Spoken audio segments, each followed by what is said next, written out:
Bienvenidos a este nuevo video de patologías de la mucosa oral. En esta ocasión continuamos con las patologías infecciosas, en este caso las patologías micóticas, es decir, aquellas provocadas por hongos.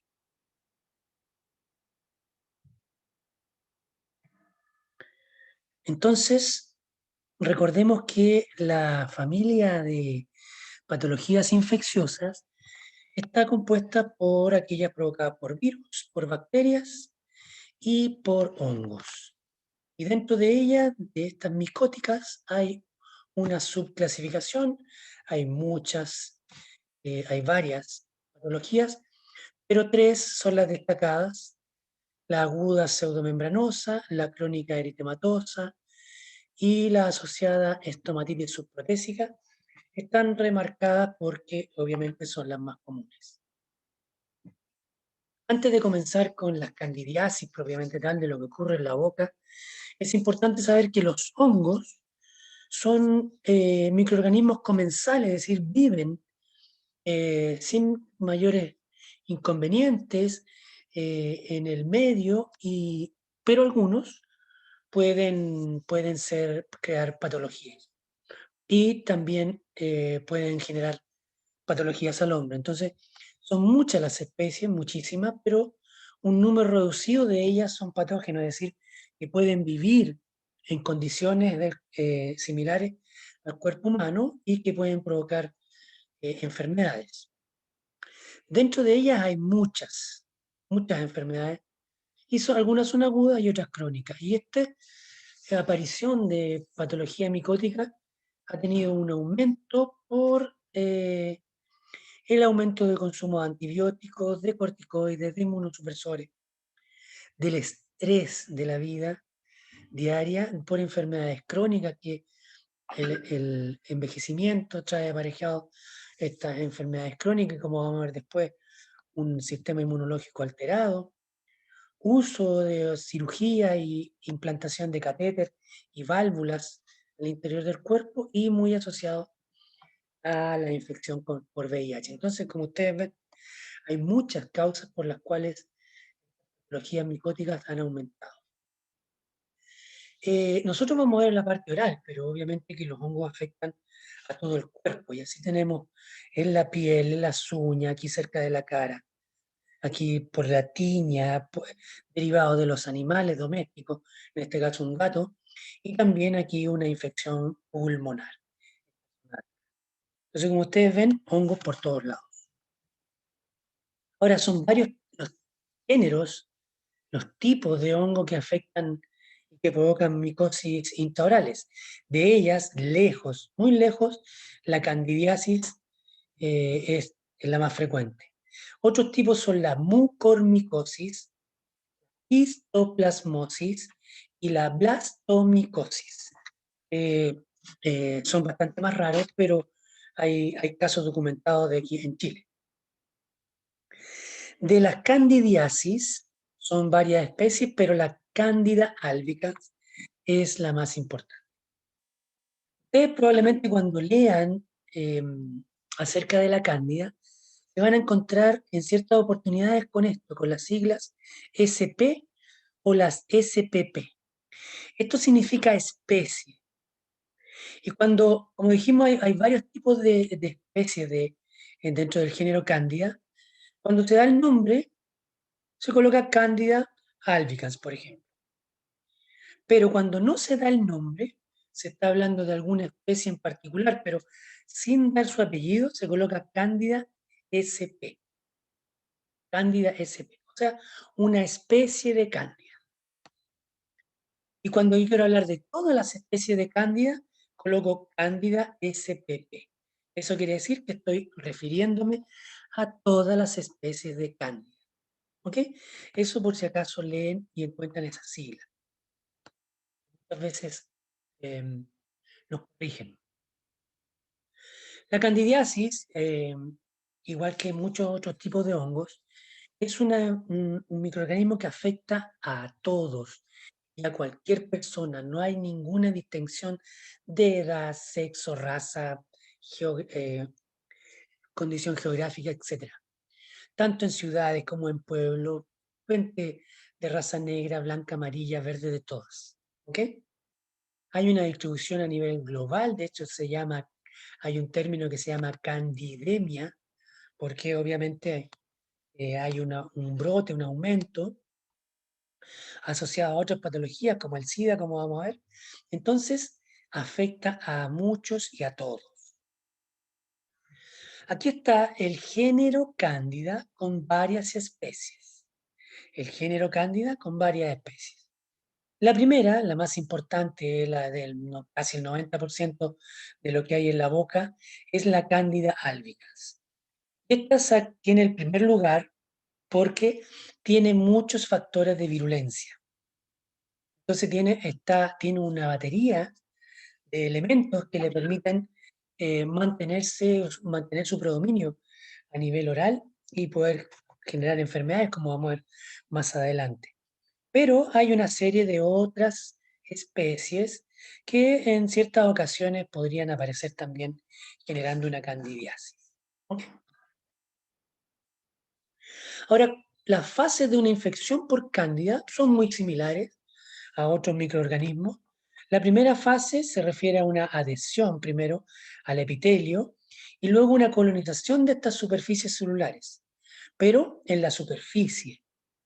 Después hay una segunda fase para la cual se necesitan ciertas condiciones, que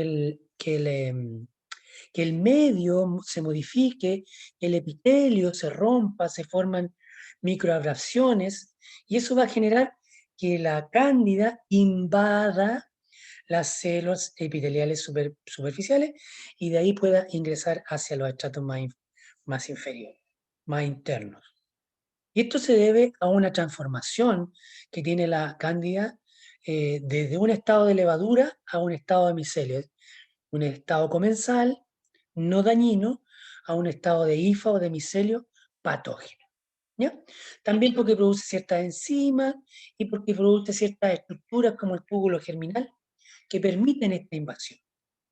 Y la tercera fase es aquella que compromete una respuesta inflamatoria, es decir, se produce el aviso, tiene receptores en la superficie que hace que comience la respuesta inflamatoria en una tercera fase. Entonces, como ustedes ven, es muy similar a otras infecciones. Las principales características de la cándida son varias, pero aquí están las más importantes y son relevantes. Es importante hacer el espacio aquí para las características. Primero que es oportunista, es decir, está tranquilito en el medio oral, está tranquilo, pero siempre atento a cualquier cambio.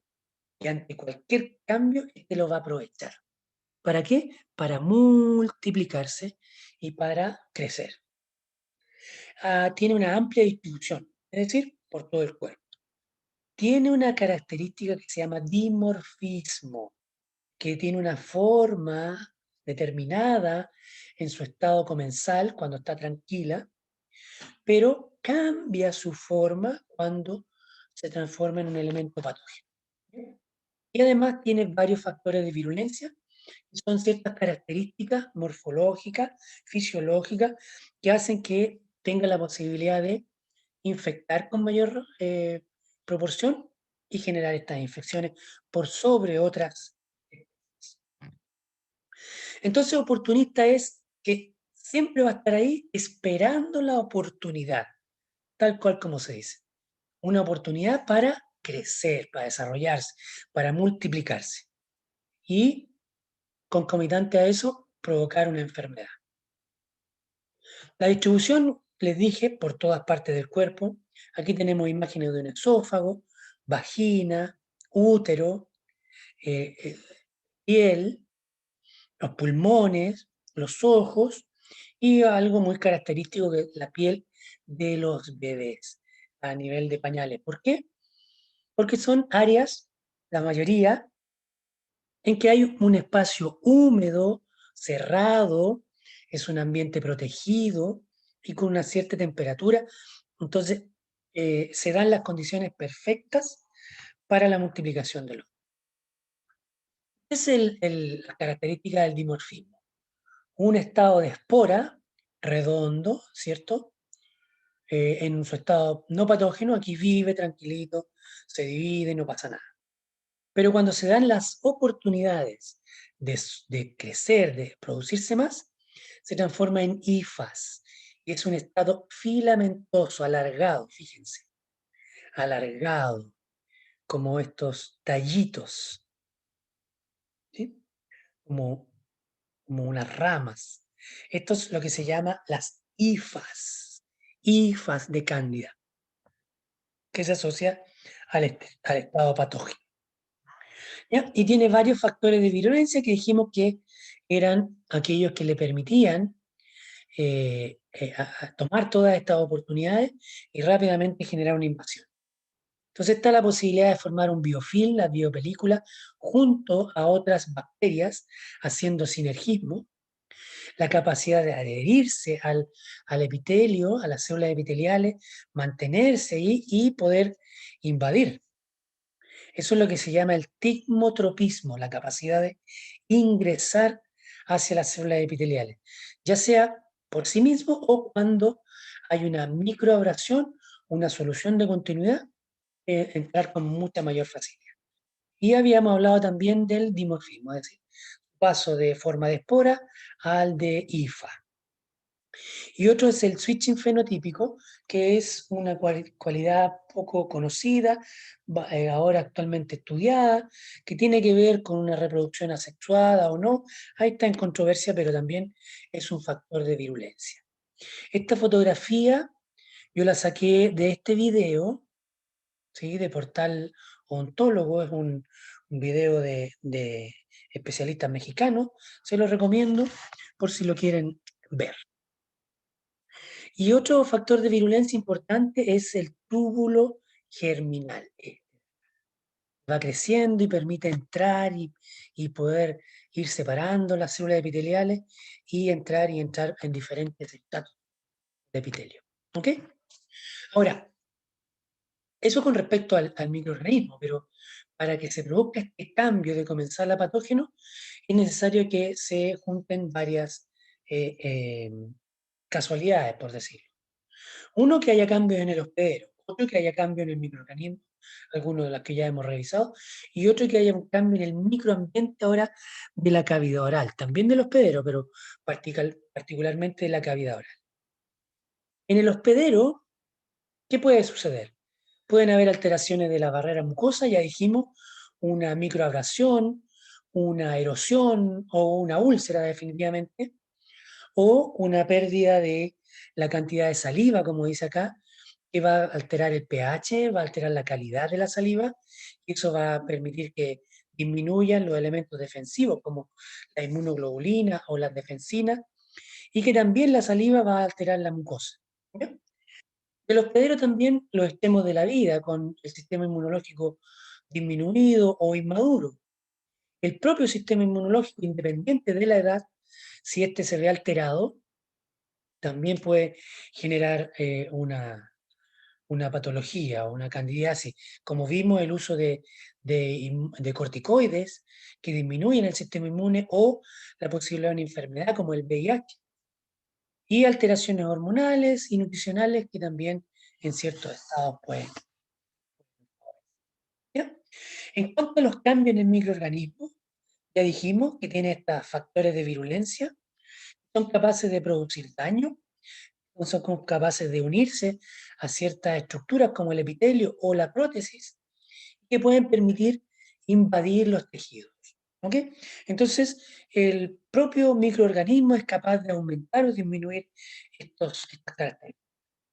Y en cuanto al microambiente ahora de la cavidad oral propiamente tal, están los cambios provocados por la prótesis, que lejos, lejos, lejos son los cambios más importantes, porque altera todas las condiciones. Dijimos que, por ejemplo, el hongo les gustaban los espacios cerrados, protegidos, con poco trauma, como los pañales, por ejemplo, como las comisuras labiales, como las axilas, y también como el espacio que queda entre la prótesis y la mucosa. Ese es un lugar ideal para la multiplicación de la carne. Pero también el uso de corticoides tópicos, por ejemplo, nosotros usamos mucho en patologías de base inmunológica como el líquen, el pénfigo, que tenemos que usarlo por bastante tiempo, 3 semanas, un mes, 2 meses. Entonces, generalmente, después de un periodo de tiempo, que varía, depende de la persona, 2 semanas o un mes, ya hay un aumento de la carne. El hábito de fumar también genera muchas complicaciones por la vasodilatación, cambios químicos, en fin. Y también el uso de antibióticos porque los antibióticos de amplio espectro principalmente van a generar una disminución en el número de bacterias. Al disminuir el número de bacterias, que son las que compiten en este medio ambiente con el hongo y los mantienen a raya, ambos se mantienen a raya, el hongo sobre las bacterias y las bacterias sobre el hongo. Entonces, si disminuyen las bacterias, es muy probable que aumente la cantidad de hongo. Entonces, se fijan, una serie de condiciones que se pueden dar para producir estas candidiasis. En realidad, con todo esto deberíamos estar siempre con candidiasis, pero no es así. Bien, veamos ahora rápidamente, entremos ahora en materia. Ya conocimos la generalidad, ya conocimos por qué la cándida, por qué la candida albicans, por qué genera las enfermedades. Ya sabemos todo eso. Ahora veamos cómo se manifiestan estas enfermedades, cómo son estas candidiasis. Entonces, para eso, lo primero, clasificaciones. A veces las clasificaciones son medio aburridas, son tediosas, pero créanme que son muy necesarias para ordenarse mentalmente y estar siempre encuadrados. ¿Dónde, de qué estoy hablando? ¿Ya? Entonces, hay varias clasificaciones. Por ejemplo, la primaria y secundaria, es decir, si la infección por hongo se produce en ese lugar, por ejemplo, en la boquita, por primera vez, o si viene de otro lado, por ejemplo, del pulmón o de la piel, ahí sería secundaria. ¿Ya? Si hay micosis superficiales, por ejemplo, en piel y mucosas, o profundas en el pulmón y en otras vísceras. Y locales cuando afecta a una sola región, sistémica cuando se ha desparramado por la piel o por la sangre. Entonces, como ustedes ven, hay varias clasificaciones. Nosotros vamos a usar principalmente la primaria y secundaria. Es así como tenemos las primarias y las secundarias. Primarias porque aparecen solamente en la boca como su lugar de inicio. Y secundarias son aquellas que derivan de una candidiasis crónica mucocutánea de la piel y que puede afectar a las mucosas. Y la otra es derivada del SIDA. ¿Ok? Estas son bastante extrañas, se ven poco. Bueno, el paciente con SIDA ahora se ven más en los hospitales. Pero en nuestra cavidad oral se ven estas, las primarias, principalmente. Y aquí tenemos, como habíamos dicho, la diferencia en agudas, crónicas y asociadas. Las agudas son aquellas que se producen rápidamente, en pocos días, en una semana, ya está instalada la candidiasis, y hay de dos tipos, la pseudomembranosa y la eritematosa. Por otro lado tenemos las crónicas, es decir, aquellas que se van produciendo lentamente, el paciente no se da cuenta, muchas veces son asintomáticas, por lo tanto, permanecen mucho tiempo. Y de ellas, la eritematosa, la crónica eritematosa, es lejos la más común de todas las candidiasis, por eso tiene tantas estrellas. Y también está la hiperplásica, que aquí tiene una estrellita negra porque podríamos decir que es la más extraña de todas las candidiasis.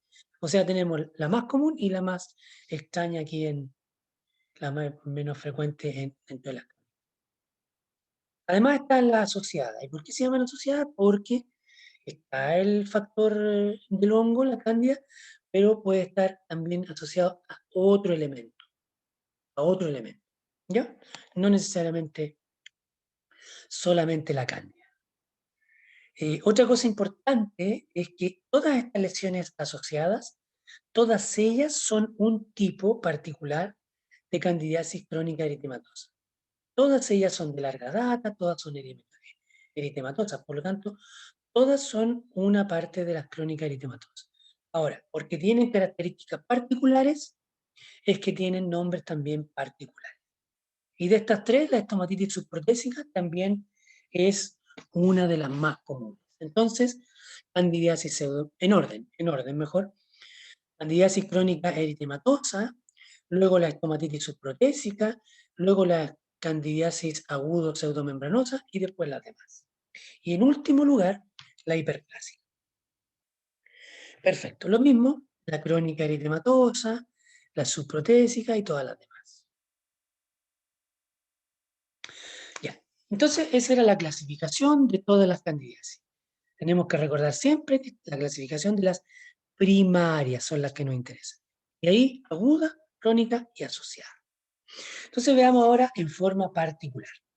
La candidiasis aguda pseudomembranosa.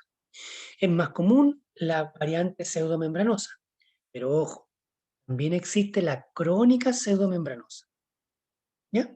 También existe, pero es menos frecuente.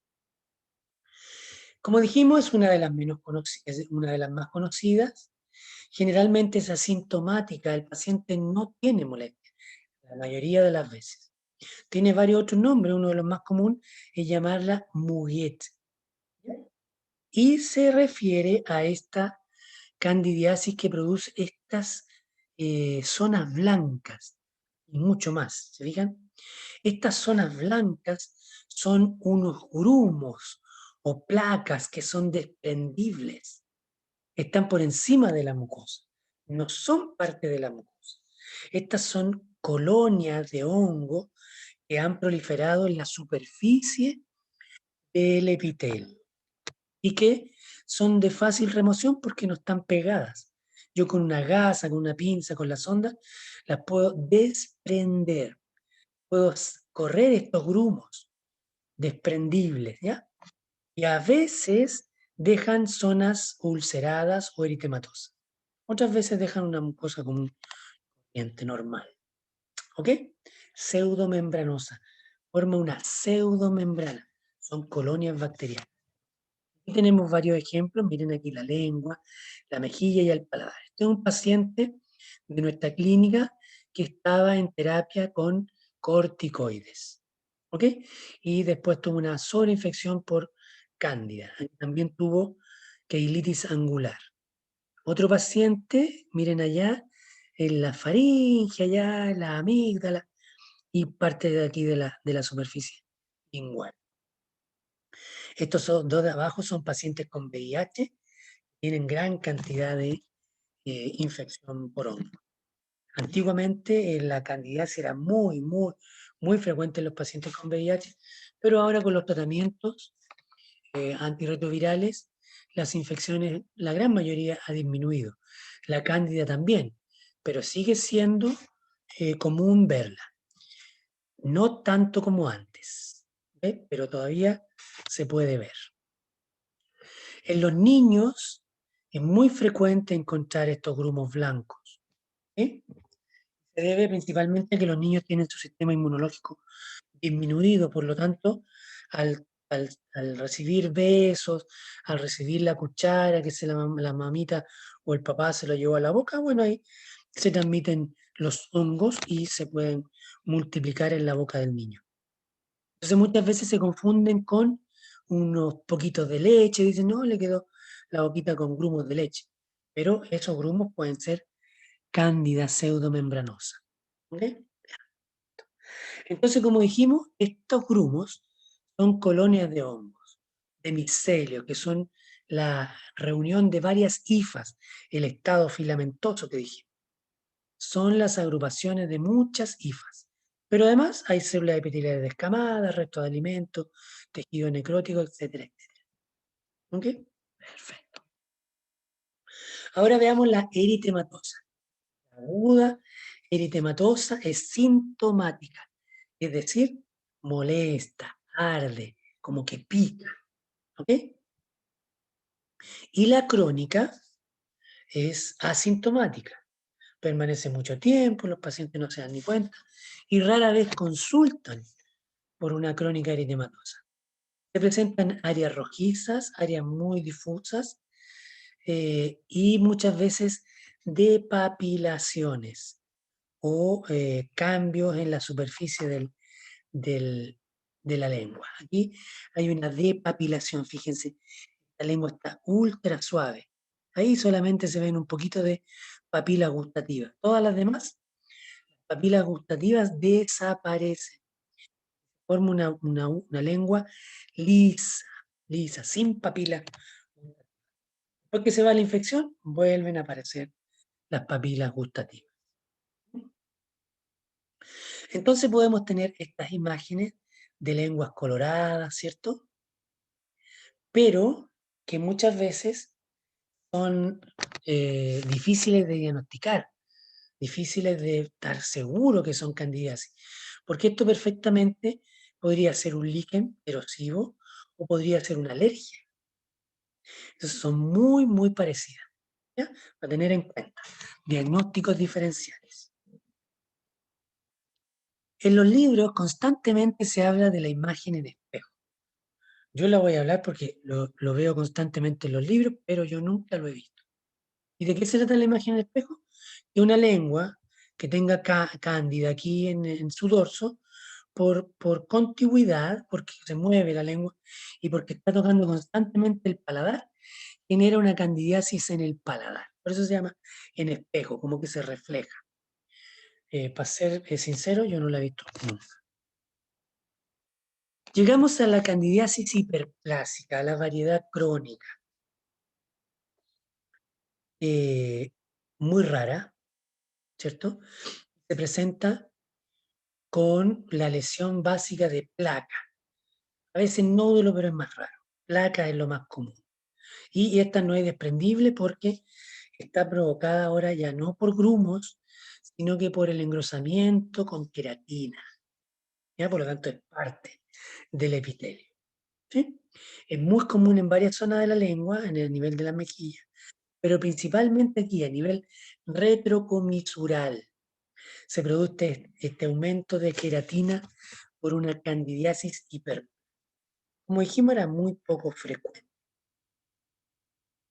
Y ya es una hiperqueratinización. Cuando estamos ante la presencia de una candidiasis hiperplásica y ya la hemos diagnosticado como tal, se hace obligatoria la toma de biopsia. ¿Por qué? Porque la candidiasis hiperplásica es una lesión potencialmente malignizante, es decir, tiene una posibilidad de transformarse en cáncer. ¿Y por qué? Porque la cándida es capaz de producir una sustancia que se llama la nitrosaminas, que son capaces de producir displasia epitelial, es decir, afectan a los queratinocitos y le inducen a producir displasia epitelial, que es uno de los primeros pasos para llegar a ser un cáncer. Por lo tanto, la candidiasis hiperplásica, como es del grupo de los desórdenes potencialmente malignizantes, se debe hacer una biopsia. Finalmente, llegamos a las lesiones asociadas. Ya dijimos que se llaman así porque hay otro factor involucrado aparte de la cándida. La cándida es uno de los factores involucrados, ¿ya? Y ahí está, por ejemplo, la quelitis angular. Vamos a ver que un factor puede ser que aumenta la saliva, que disminuye la saliva, que hay una disminución vertical disminuida. En la grositis romboidal hay una falta de higienización en la zona del dorso lingual, pero hay otros factores desconocidos. Y en la estomatitis subprotésica está, obviamente, el uso continuo de prótesis y de prótesis mal ajustadas. Perfecto. Veamos las cándidas que afectan a las comisuras, generando la queilitis angular. Hay varios tipos de queilitis angular. Hay algunas simplemente por trauma, otras por un exceso de saliva, otros por infección viral o bacteriana, pero también por hongo, por la cándida. Entonces, cuando eh, somos de más edad, vamos teniendo una disminución de la tensión del labio y la zona del ángulo pierde su elasticidad y se va cerrando, va quedando cerrado este espacio. No se mantiene abierto como en la juventud, por ejemplo. Y esto hace que la mucosa de esa zona permanezca constantemente húmeda y el epitelio se ponga más frágil, que se formen grietas, que se macere, que hayan soluciones de continuidad. Y eso hace que la cándida pueda infectar, o sea, invadir con mayor facilidad y provocar la infección. Cuando es por cándida, generalmente es bilateral. Cuando es por virus o bacteria, puede ser unilateral. ¿Ya? Se presenta de varias formas, simplemente por un color más rojo, otras veces porque hay grietas, otras porque hay fisuras y definitivamente porque hay úlcera o costra. ¿Ya? ¿Y cuáles son los otros factores asociados? El envejecimiento, las arrugas, la dimensión vertical disminuida, la hipoxialia o la cialorrea, cualquiera de los dos, y déficits nutricionales. Entonces se van a ver acá alterado el epitelio, va a permitir la invasión y la infección de estas zonas, ¿eh? Generando las boqueras, que es, la gente llama boqueras. Y estos son queilitis angular. Queilitis porque afecta el labio y angular porque está en el ángulo, ¿cierto? La comisura. Aquí tenemos a ambos lados, fíjense. Y aquí también una piel relativamente sana, pero las comisuras afectadas. Bien, llegamos a la glositis romboidal media. Un nombre bien estrambótico, pero súper fácil de reconocer porque glositis es la inflamación de la lengua, que es el lugar donde da la glositis romboidal. Romboidal porque generalmente tiene esa forma. Generalmente tiene una forma aproximada de un rombo. Y media porque generalmente está en la línea media y particularmente en la zona posterior. Eso es una glositis romboidal media, un tipo de candidiasis asociada. Y también clínicamente un tipo de candidiasis crónica eritematosa. ¿Fijan? Eritematosa porque es roja y crónica porque mucho tiempo. Entonces se puede ver de dos formas. Yo la puedo ver así, depapilada, más roja que las zonas vecinas, ¿sí? O la puedo ver como una hiperplasia epitelial, con relieve. Aquí está normal y aquí está con relieve. Con relieve. La zona depapilada es la más común, ¿eh? Es mucho más común que encontrar una hiperplasia. Aquí tenemos una asociación entre esta glositis romboidal media y probablemente una candidiasis pseudo membranosa.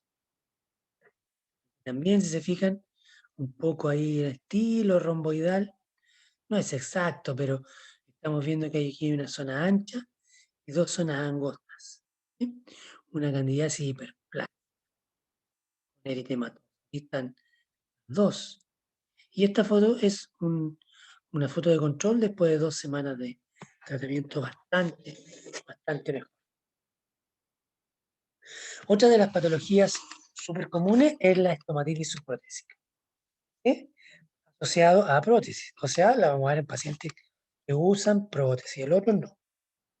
¿Y qué vamos a ver? Alteraciones en la mucosa en la zona donde está la prótesis.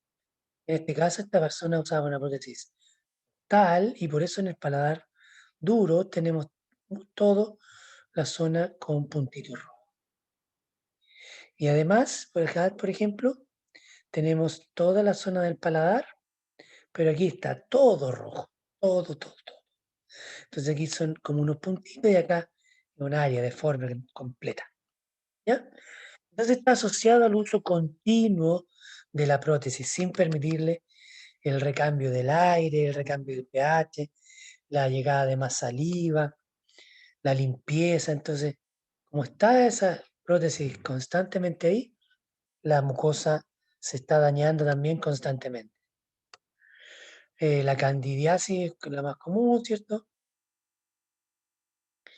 Y gran porcentaje de los pacientes con prótesis, el 60% lo manifiesta.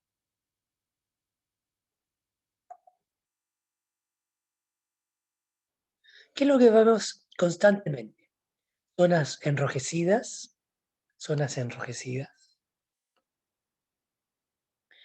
que son eritemas, formas puntiformes, difusas o hiperplásicas, dependiendo del tipo de candidiasis. Y en el fondo son los tipos. La de Newton, esa es la clasificación de Newton, que las clasifica en candidiasis, puntiforme, candidiasis como un área más grande, difusa, y la 3 una candidiasis tipo hiperplásica, es, crece así, levanta. Entonces, eso es. Bueno, ¿qué factores influyen para que se produzca estomatitis hipotésica si todos los días están entrando vehículos, todos los días hay camiones? Entonces, todos los días está quedando la escoba. Em, no podríamos decir que hay un solo factor. Entonces, el uso continuado es lo más importante. Gente que no se sacan nunca la prótesis. A veces la lavan y la vuelven a colocar. La lavan y se la vuelven a colocar. Entonces, este uso continuo sin que permita la aireación, todo, o sea, el sacársela en la noche, en el fondo, es lo que genera el conflicto. A eso le sumamos el uso de tabaco, que el paciente que usa prótesis generalmente es mayor de edad, en fin, se van sumando factores. Y para entendernos en el sentido de qué tipo de estomatitis subprotésica hay, se instauró una clasificación hace mucho tiempo ya, 1960, por Newton. Y este clasificó a las candidiasis, la estomatitis subprotésica en grado 1, 2 y 3. Y como ya habíamos dicho, la tipo 1 es, existen solo puntitos, solo áreas puntiformes.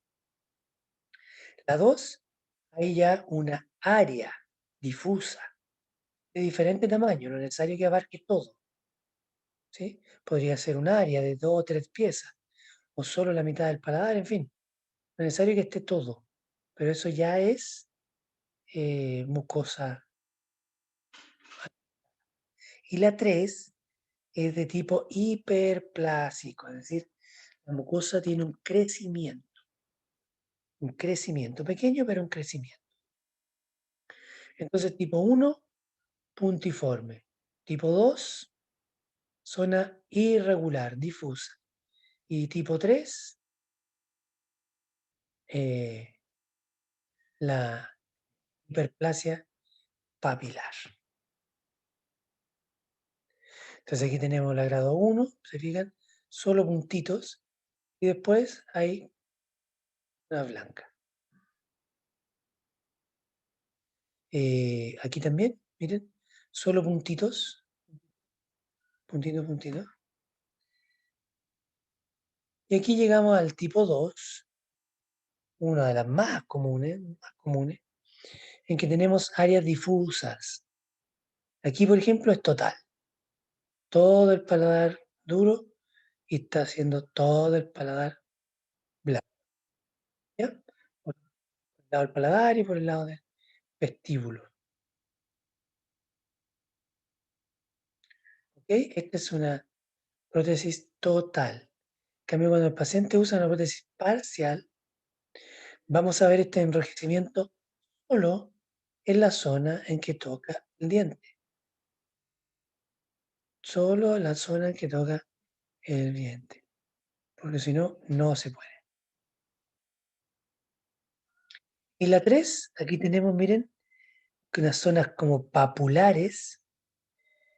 papulares o papilares, y ahí aumento, aumento, pareciera,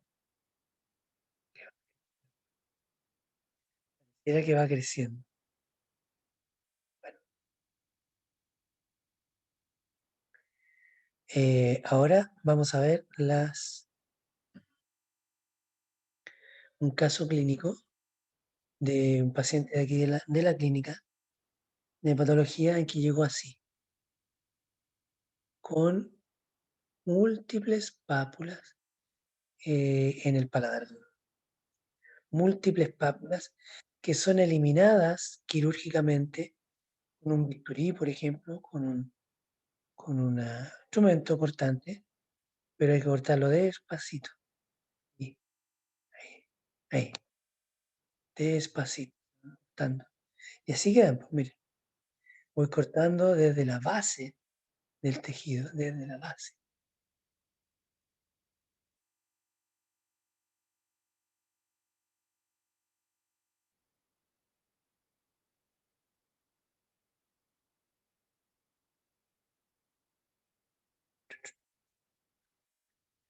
Fíjense, fíjense. Problemas estuvo una vez. Ahora sí, ahí sí. Estábamos diciendo que estas son todas las papulitas que sacamos en la cirugía con un bisturí. Fuimos sacando, sacando, sacando. Todas estas papulitas que, miren, coinciden con la zona interna de la prótesis. Esto generaba la hiperplasia papilar.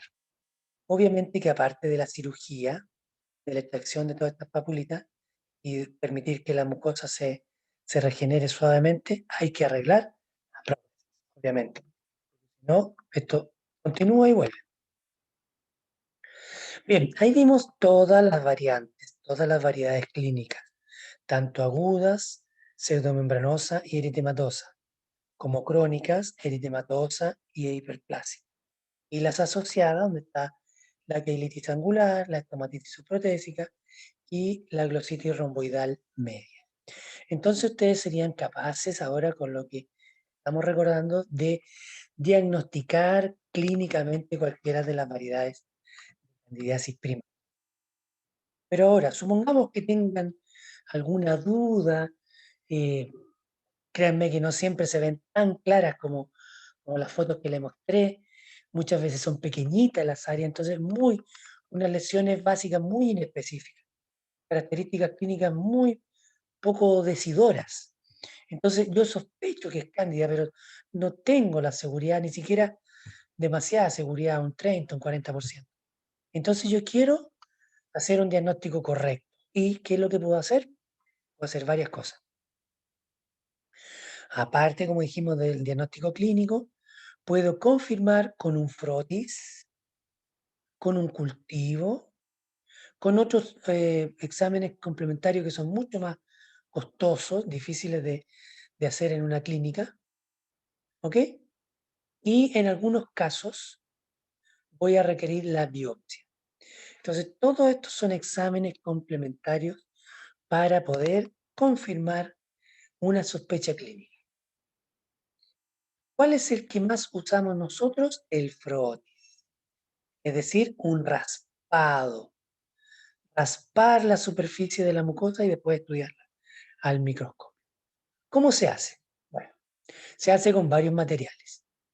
Algunos muy simples, como el instrumental de examen, los portaobjetos, o podría ser un baja lengua para raspar la superficie. ¿Ya? Y también puede ser un Cito brush, que eso es más elegante, ¿cierto?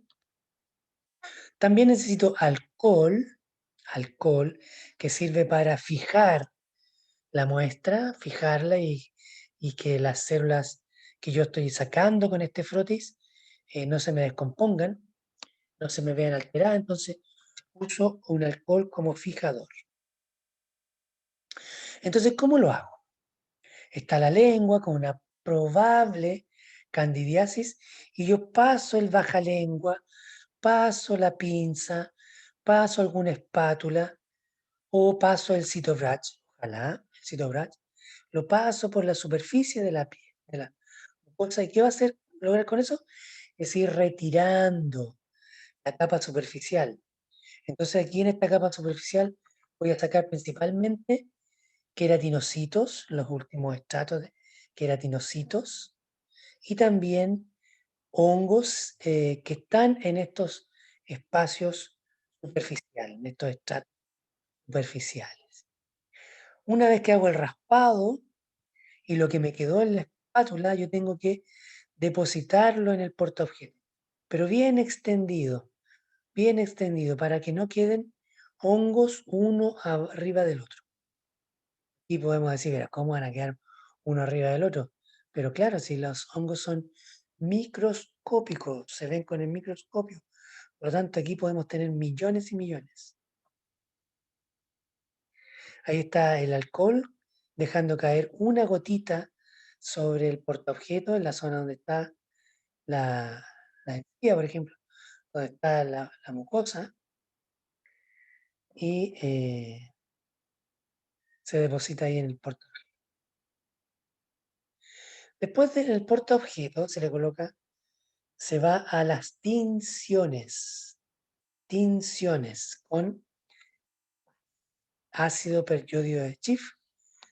Es una tinción muy, muy característica para el hongo.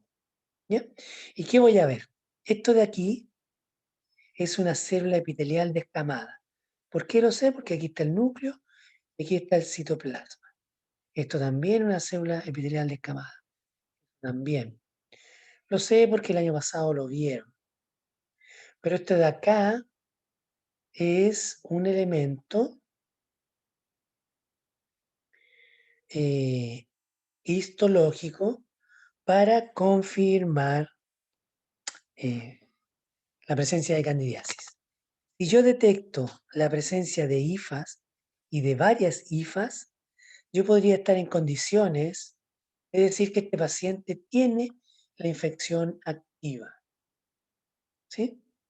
Tanto activa sintomatológicamente como asintomáticamente. Ahí también. Histología con hifas. Perfecto. Entonces, ya hice el diagnóstico clínico, hice el diagnóstico citológico. Me olvidó decirle que el citológico, ustedes llegan a la parte donde llegan hasta aquí, hasta usar el alcohol para fijar la muestra. Esta después se deja secar, después una vez bien seca esto va a estar pegadito,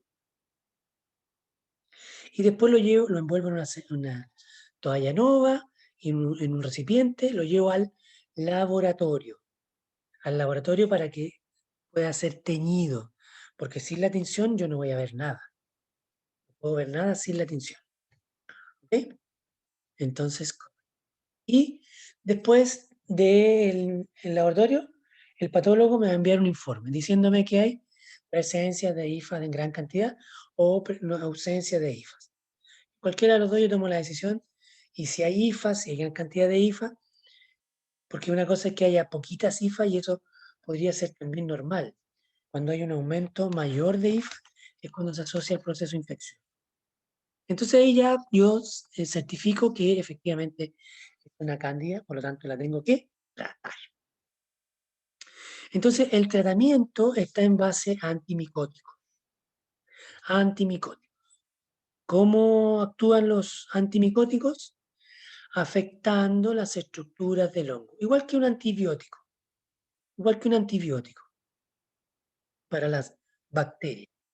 El antimicótico actúa igual sobre la membrana plasmática, igual sobre la pared e igual sobre ciertos organelos intracelulares. ¿Ok? Entonces tiene varias estructuras donde va a ir a actuar este antimicótico.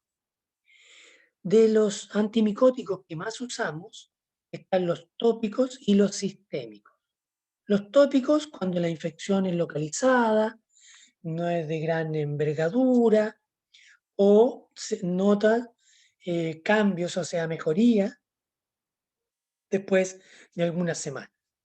O están los sistémicos cuando la infección es diseminada, ¿cierto? Aparte de la boquita se ve, por ejemplo, que la garganta también hay sintomatología, eh, o el paciente está muy comprometido. Entonces ahí vamos a la farmacología de tipo sistémico. Y hay varios tipos: el fluconazol, el ketoconazol, el itraconazol, pero el más común de todos es el fluconazol. Bien, ¿cómo actúan entonces? La nistatina, que es un polieno, va a actuar aquí, a nivel de la membrana plasmática del hongo. ¿Cómo lo hace? Afectando la conformación de la pared, uniéndose al ergosterol, en la capa de fosfolípidos. ¿Se acuerdan que la membrana plasmática es una capa de fosfolípidos? Bueno, estos lípidos son el ergosterol en su mayor cantidad. Entonces la nistatina va y se une a él, y si se une, lo inhabilita para conformar de buena manera la pared celular. La pared celular está mal conformada, entonces el hongo va a sufrir pérdida de iones, pérdida de sustancias o entrada de sustancias al interior del citoplasma, y eso va a generar una muerte del hongo. ¿Ok? Esos son los polienos del tipo nistatina. Los azoles, como el miconazol o el fluconazol, actúan también a nivel de la membrana, pero en este caso inhibiendo la enzima que sintetiza el ergosterol. Entonces, inhibe la enzima, por lo tanto no se produce ergosterol. Si no se produce ergosterol, pasa lo mismo que antes. No se forma bien la membrana, y si no se forma bien la membrana, el hongo muere. Entonces, nicotina, miconazol, fluconazol. Ahora sabemos el fundamento teórico de por qué usamos un antimicótico. Ahora, ¿cuáles son estos antimicóticos? Uno es la nistatina, que se presenta en comprimidos, ¿cierto? O en óvulos vaginales, también se pueden usar en la boca, en suspensión, en gotas, hay varias formas farmacéuticas. ¿Ok? La más común de todas es el comprimido de 500.000 unidades internacionales. Ahí faltó 500.000 unidades internacionales. El comprimido nosotros generalmente lo tragamos. Un comprimido de paracetamol se toma. Un comprimido de amoxicilina se traga. Pero la nistatina no sacamos nada con tragarnos el comprimido. ¿Por qué? Porque al tragarlo no tiene ningún efecto sistémico. Y además en el estómago desaparece su función. Entonces la nistatina no funciona tragándose, funciona disolviéndose en la boca por un par de minutos. Cosa que el comprimido vaya soltando el elemento activo, fármaco. ¿Sí? También va soltando los excipientes, pero eso no me interesa. A mí me interesa que el fármaco, la nistatina, quede suelto. ¿Para qué? Para que se pegue a las superficies epiteliales, que es donde está el hongo. Entonces llega donde está el hongo, lo toca y se une al ergosterol. ¿Ok? Entonces, ¿cómo se usa? Se disuelve en la boca por 2 o 3 minutos, como quieran, y luego se bota o se traga. Yo lo puedo botar, lo escupo, o lo puedo tragar si es que el paciente dice que tiene sintomatología en la garganta. Yo me lo puedo tragar para que la nicotina, al pasar por la garganta, también se pegue y haga su efecto tópico, por contacto. Esto se usa por 2, 3, 4, 5, 2 meses, en fin, semanas o meses. ¿Ya? Es un tratamiento largo. Los tratamientos para las candidiasis agudas son más cortos. Las candidiasis crónicas son más rebeldes, por lo tanto, una vez está 1 mes o 2 meses, incluso más. Ya, esa es la nistatina. ¿Cuál es la desventaja del comprimido de nistatina? Es de muy mal sabor. Es muy bueno actuando, actúa muy rápido, pero es de muy mal sabor. Entonces, al disolverlo en la boca, tiene un sabor desagradable. Entonces, se pueden usar las suspensiones. La suspensión de 500.000 unidades internacionales o 100.000 unidades internacionales, a veces se usa en forma directa, otras veces diluida en agua, y se hacen gárgaras, también por 2 a 3 minutos, y también funciona perfectamente. ¿Ok? Entonces, el otro fármaco es el miconazol. El miconazol se tiene que hacer una receta magistral. Yo tengo que confeccionar la receta. La nistatina se vende tal cual porque existe la cajita en la farmacia. Existe la nistatina de 500 unidades, 500.000, la de 100.000, existe la nistatina en gota, en suspensión. Entonces el farmacéutico va, la saca del estante y se la entrega al paciente. Pero el miconazol existe también, se llama Dactarin, pero es muy caro. Vale 30.000 pesos en promedio. Entonces, ¿qué es lo que hacemos nosotros? Abaratamos con costos y lo mandamos a hacer. Entonces, esto vale 6.000 pesos aproximadamente en comparación a los 30.000 que vale el Dactarin. Y muchas veces no hay ninguna urgencia por comprar el Dactarin muy luego. Uno perfectamente puede esperar una semana, 5 días, que es lo que se demora en que despachen el recetario magistral. Generalmente estas candidiasis son crónicas, o sea, han estado mucho tiempo, entonces esperar una semana no es problema y le vamos a ahorrar mucha platita al, al paciente. Entonces, por favor, no receten Dactarin, receten el recetario magistral del miconazol.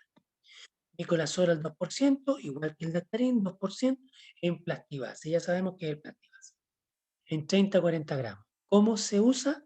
Se aplica en la zona con un dedito 3 veces al día por la misma cantidad de tiempo, 2, 3, 4 semanas o un mes o 2 meses, dependiendo de la candidiasis, dependiendo del paciente. ¿Ok? Entonces, tenemos uno que se expende de la farmacia y tenemos otro que se manda a hacer a una farmacia. ¿En qué farmacias? Bueno, generalmente se manda a hacer a las farmacias grandes, a la Humada, a la Salcobrán, a la Cruz Verde. No le hago propaganda, sino que son las que tienen la posibilidad de recibir una recetario magistral, porque las farmacias chicas de barrio generalmente no hacen recetario magistral. ¿Ya? Ahora, si lo hacen, prefieran las farmacias de barrio.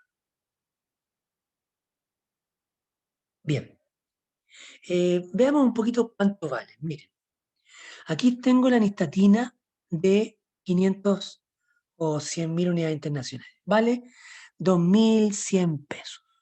2.100 en Salcobra. No le hago réclame, sino que salen los precios en internet. Nistetina en suspensión de 100.000 unidades internacionales, 7.800 pesos. Cara. Ahí uno va viendo qué me sirve más. Si el paciente es asquiento, la nistatina probablemente no le va a gustar porque es amargo, entonces uso la suspensión, pero es más cara.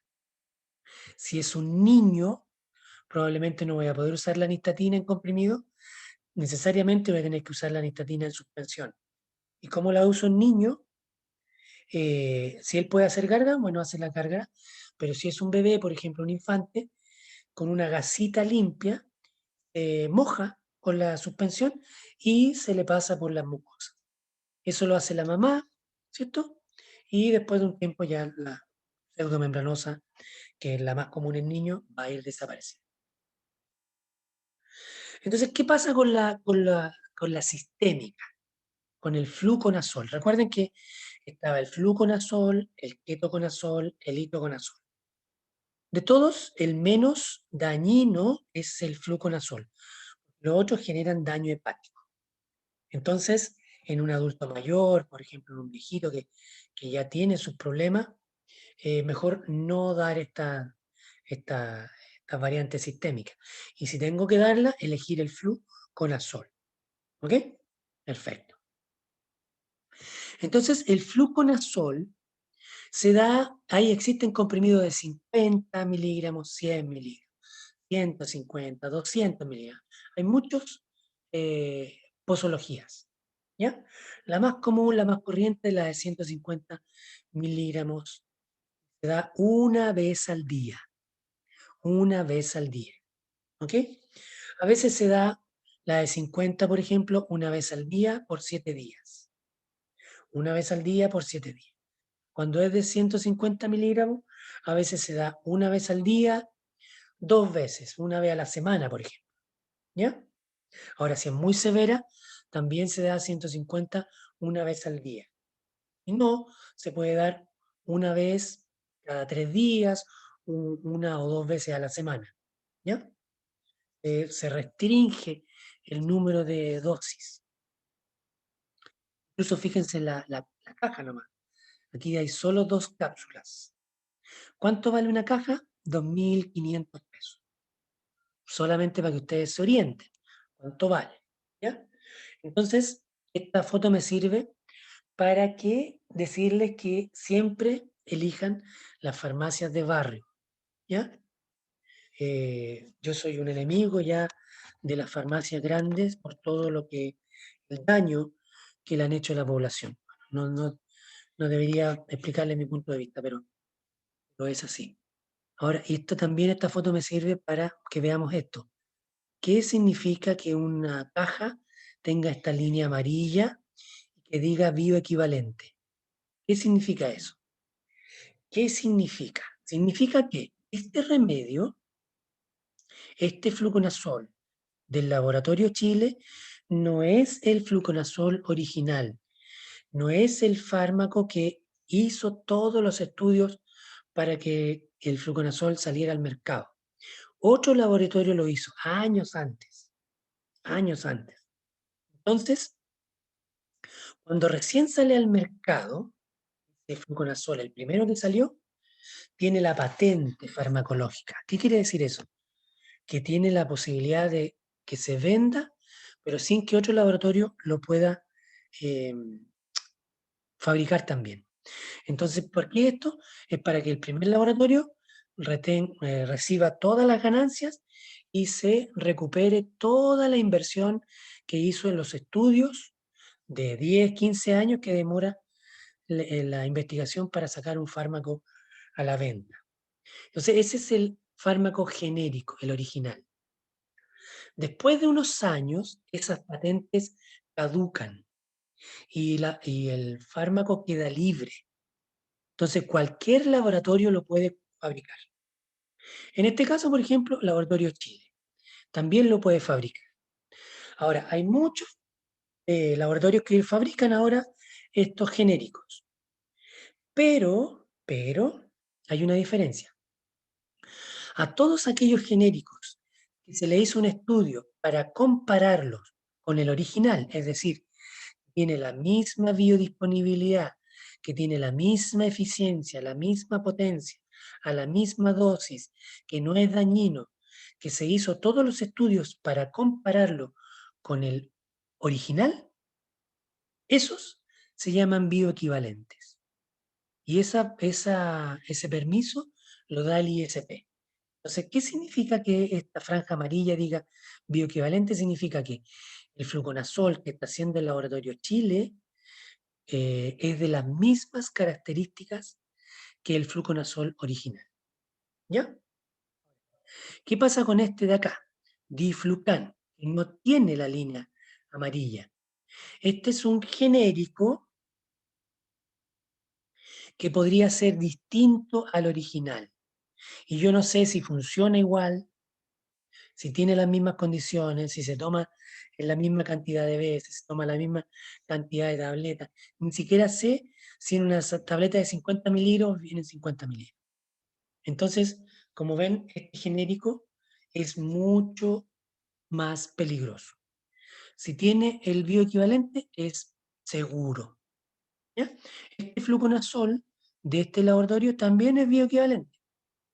Entonces, yo puedo tomarlo con la misma seguridad que el del laboratorio de Chile. Ahora, elijo cuál es más barato.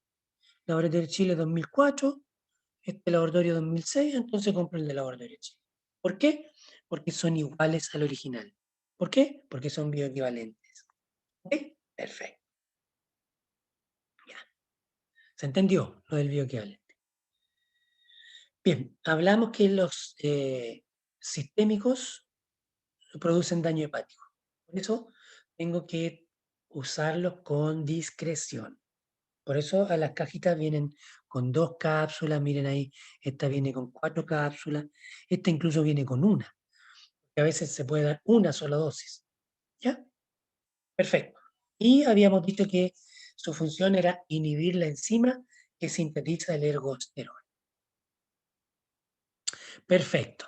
Con eso hemos analizado hasta ahora todas las generalidades de los hongos, todas las generalidades de la candidiasis, todas las características particulares de la Candida albicans, los diferentes tipos de candidiasis primarias, intraorales, agudas, crónicas y asociadas, y también vimos el tratamiento con antimicóticos tópicos o antimicóticos sistémicos. Hemos abarcado harta información. Ahora vamos a ver otro tipo de micosis. Otro tipo de micosis.